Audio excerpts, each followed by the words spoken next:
G'day all you Red Wings fan, it's Aaron Downey, and here's two for the fun of it.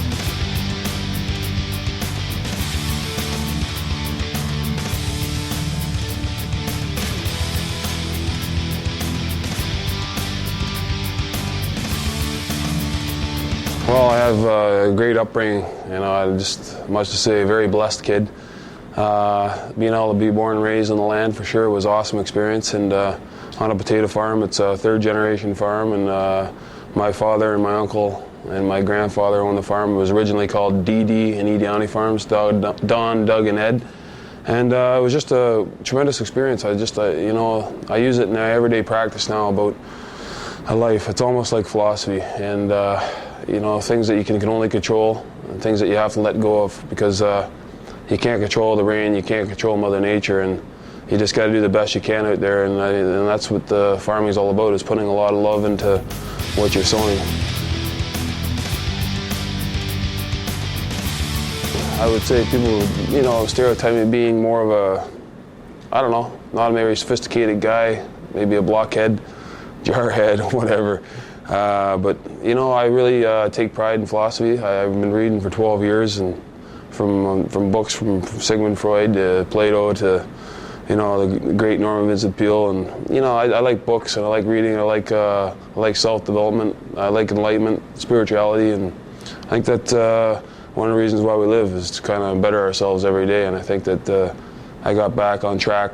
I started back in 1995. I was in the minor leagues and long bus trips, and just didn't feel like staring out the window anymore. And just got into reading. I think hitting the bag is definitely key for me. I'm not overly tall. Most of the heavyweights I fight are ranging from 6'5" to 6'7" to 6'9", and they're extremely talented athletes nowadays. It's not like the old days where guys just put on the skates and went out there and grabbed the hole and went at it. These are talented athletes nowadays. Guys that are very coordinated. And I try to keep very coordinated myself. I've always prided myself on try to be one step ahead of them when it comes to physicality and being in shape. So some of my regiments nowadays definitely include a lot of treadmill sprinting a lot of sprinting on the bike, and then kind of putting them in a sequence from going from the treadmill over to the heavy bag and working on the heavy bag 30, 40 seconds. And for example, it's ironic you asked me that question. Today, Pete Van Zit, the trainer, which is a great guy.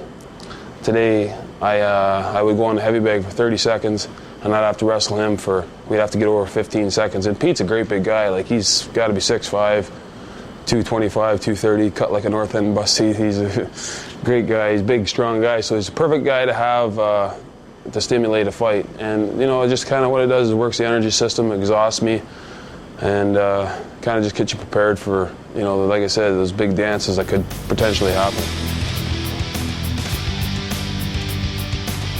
Very, very big into yoga, actually. I like yoga a lot. I think it's, I don't like to preach or push anything on anybody, but if I can ever recommend any exercise to anyone that really doesn't want to go to the gym, even though they have it in their heart, they want to go to the gym, and they feel like they have to go to the gym because, everyone has resistance in this life, right? The resistance to make the bed, resistance to put things off, that's all comes from resistance. So it's like, the best way I can describe it is take a yoga class, because you can go to the yoga class, it's cheap, you have basically a personal trainer there putting you through the whole workout for 45 minutes to an hour, and it's a great mind-body connection where it's actually, you gotta you're basically, the whole experience is, your mind's trying to tell you the whole time that you can't do this, and meanwhile you're putting yourself through these different stretches, and it's not a competition. No one at the yoga class is in a competition. Everyone's trying to be there for personal development, and it's a great way to detoxify the body for one, and stretch the muscles, alleviate a lot of soreness and pain, and also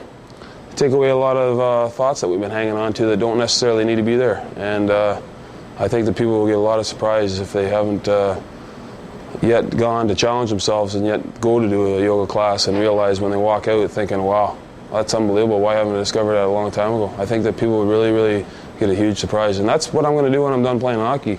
I doubt I'll work out as much as now. For sure I won't be. I'm just going to go to yoga class, because you can get such a complete full body workout in the yoga class.